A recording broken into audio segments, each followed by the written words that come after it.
Okay guys, so this is going to be my video showing you how to actually do a tarot reading. I'm going to show you how to do a Celtic Cross. It's the most standard form of doing a reading. It gives you the most in-depth understanding, and you know, I use it constantly. There's a bunch of different other ways to do readings in terms of how you lay out the cards. You know, I would recommend using the Celtic Cross when you're first starting to do readings because it's going to give you the best answer, if you know, if that makes sense. So before you start your reading, I want, whether you're reading for yourself or someone else, obviously I'm by myself, so this is going to be for me, but when you're doing a reading for you or someone else, it's important to do it in an area where you're going to be undisturbed, and you want to make sure that, you know, it's just a peaceful atmosphere. Okay, some people like to put on peaceful music or a CD that they like. Some people like it to be silent. I like to burn sage. Okay, what burning sage does is it will clear the energy of the atmosphere. Okay, it'll clear away the vibrations or negative energies around you in the atmosphere. Okay, you can burn sage around your cards, whatever you want to do to just get in the mindset of, you know, being focused and sort of calm and in a meditative state. Okay, so when you're ready to do a reading, if you're doing a reading for someone else, obviously you're going to hand them the cards and you're going to tell them to formulate a question in their mind. Okay, you want the question to be concise and, you know, very organized. If the question is not concise, you know, then you're gonna, the reading itself is gonna come out jumbled and it's gonna be confusing. Okay, so you're gonna tell the seeker, I say seeker meaning the person asking the question. Okay, you're gonna tell the seeker to take however long they need to shuffle, and they're gonna put their energy into the cards. Okay, whether it's 30 seconds or 30 minutes, you will know when you're ready to stop shuffling. You'll just feel ready to stop. You'll feel, you know, you'll just feel ready. Okay, when you're done putting your energy in and putting, you know, asking the question over and over in your mind's eye, focus your energy and really, as much as you possibly can, quiet your mind and don't think of anything else. Okay, as with meditation, anytime your mind wanders and starts thinking about something else, just slowly guide it back to the question that you're asking and ask it over and over and over while you shuffle the cards. What this does is this puts your energy into the cards, and it puts the question being asked, you know, it's going to give you a clear answer. Okay, the clearer that your mind is and the more precise and focused you are when asking the question, the more clear and precise the answer will be. So whenever you or the seeker is ready to stop shuffling, they're going to stop. Okay, before I do the reading, I just want to show you guys or explain to you any cards that fall out of the deck while you or the seeker is shuffling. You want to record them. Okay, I keep a tarot journal for every single one of my readings, whether I'm reading for myself or someone else. I always write down the readings because it's important for me, since I'm still studying the cards and still learning tarot. It's important to reflect and look back on the ways cards come out, the readings you do. So just record any cards that fall out of the deck. There's a reason why they fall out. There's a reason why they're showing themselves to you. And it's just important to record them. Okay, so, you know, sometimes when I'm shuffling or someone else is shuffling, for whatever reason, when I go to put the cards back in to shuffle more, there's a card that just for whatever reason doesn't want to go back in the deck, so I'll quickly record that card and then I'll continue shuffling. Okay, so when you're done shuffling, if you're doing a reading for someone else, when they're done shuffling, you're going to tell them to cut the deck. Okay, with their left hand. The left hand is the side, or the left side of you is the side that is centered or connected with your subconscious and with spirit. So that's why it's important to do with your left hand. So you're going to have the seeker cut the deck into 3 piles, however they want to, and they're still going to be focusing their energy on the question. And when the deck is being cut, you as the reader, it's important to take note of how that their energy is being focused while they're cutting the deck. Okay, the part of the deck that never leaves the table, that is going to reflect the past regarding the question. Okay, the second part of the deck that you put down, or the seeker puts down, that is going to reflect your present. And then the last part of the deck that's placed down Wherever it's placed, the last one to go down has to do with the future. So then you're going to tell the seeker to put the deck back together however they want, okay? And whatever pile ends up on top, you as the reader take note of it, okay? For me, I just put my present on top. Whatever's on top is going to reflect the question being asked. So whether it's something, you know, if the future pile ends up on top, the seeker is probably asking something about what's going to happen in the future. Past, present, and future, whichever one is on top, that's going to give you an indication of what's being asked, okay? When that is done, you as the reader are going, if you're doing a reading for someone else, you're going to turn the deck to face you, okay? This is important because you want the cards to come out the way that they would have been facing the seeker, okay? So once you turn the deck to face you, you're ready to start your reading, okay?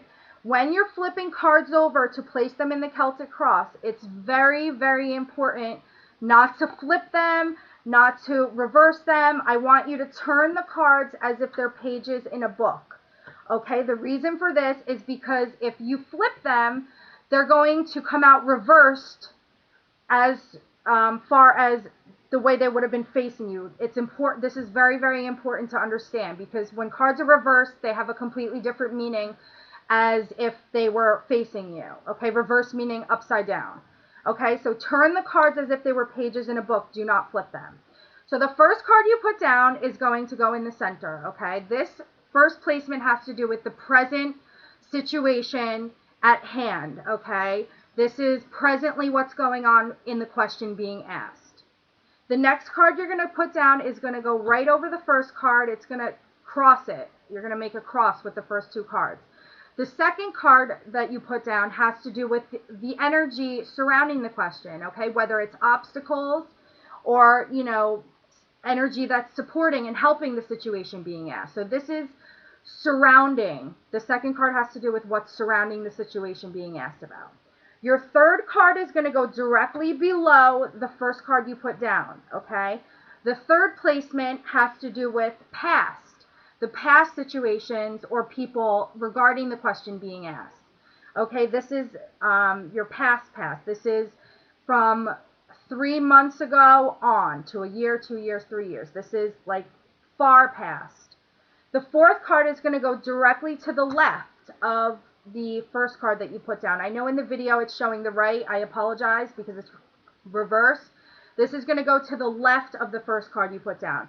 This fourth placement has to do with the recent past regarding the situation, whereas the third card has to do with further past than 3 months ago. This has to do with as soon as yesterday up to 3 months ago. So this is your recent past. The fifth card, you're going to go directly on top of your first card. You're really just going to build a square, okay, with a cross in the middle. So your fifth placement has to do with future, the future situations or things that will happen regarding the question being asked. Okay, the next card has to do, this is your possible future. I apologize. This is possibly what could happen regarding the question in the future. This next card is going to go directly to the right of the first cross that you made. I know in the video it's showing left. I apologize. This last part of the square has to do with near future. Okay, so this is as soon as tomorrow to 3 months from now. So this is going to happen soon regarding the question. This is possibly what could happen down the road. Okay, so you have your present, you have your past and recently what's been going on, and then you have possibly what could happen and what will happen in the near future. Okay, so then once you're done building your square, you're going to take the last 4 cards in the reading. I'm just moving these over so that you guys can see what I'm doing here. The last 4 cards are going to make a line starting from the bottom up. So your next card is going to go down here, okay? This has to do with the seeker's attitude towards the question. Whether it's negative or positive, this has to do with how the seeker feels currently about the situation that they're asking about. Okay, your 8th card is going to reflect the environment surrounding the question. Okay, this is whether it's a person or something going on surrounding the question being asked. The card will tell you. I'll explain that in a moment. This has to do with what's surrounding the situation, okay? or it could be another's viewpoint. If it's a court card, which again, I'm going to explain this all to you in a minute. If it's a court card, then it's going to tell you somebody else's viewpoint regarding the question. If it's not a court card, it'll have to do with just the environment surrounding. Your ninth card is going to have to do with the seeker's hopes and fears regarding the question that they're asking. It's either going to tell you that they're hopeful and excited about the question, or it's going to show you that they're fearful and they're being held back and they're hesitant about the question. Okay, and then your last card is your final outcome card. It's the 10th placement. It's going to explain to you what's going to happen overall regarding the question. Okay, if you're just starting out in tarot, I would recommend just using the 10 cards for the Celtic Cross. What I've been doing recently is I've been doing a 3-card final outcome because I've been studying tarot for over 6 months, and I like to do the 3 at the end because I tie them together and it gives me a better, more in-depth answer in terms of what will finally happen regarding the question, okay? Now, when you're doing the reading, when you're done laying out the cards, I want you to look for overall themes. Before you start delving into the meanings of each card individually, you want to look at the reading and you want to look for themes. So the first thing you want to look for is reverse cards. If there are 6 or more reverse cards, it means that either the seeker is was not focused in the question. It means that the reading is not going to be clear, and you either need to reshuffle the deck and redo the reading, or you need to just ask the question at another time, because right now your energy is not allowing you to get the answer that is going to be what it should. So if there's 6 or more reverse cards, redo the shuffle. Okay, the next thing you want to look for, like me right now, I have a million reverse cards, but that's because I'm not focusing my mind and asking a question. Like, these are all reversed, this is reversed. So reverse cards mean you need to reshuffle and redo the reading. The next thing I want you to look for in terms of a general theme is I want you to look for major arcana cards, okay? More than 5 major arcana cards in a reading, they're going to show you that there is a major spiritual force at work regarding the question. There's either a major life lesson to be learned, there's a major life lesson that is currently being learned, or there's just something, it means that there's major forces at work in terms of the spiritual realm and our higher powers and our angels and our guides. There's a message that's being told, there's a lesson to be learned, it's a very serious, major situation that needs to be handled seriously, okay? So that's with the major arcana. The next thing I want you to look for when you quickly look over the reading is I want you to look for court cards. Court cards are your page, your knight, your queen, and your kings in the minor arcana, okay? These cards will reflect people surrounding or involved in the question that you're asking about.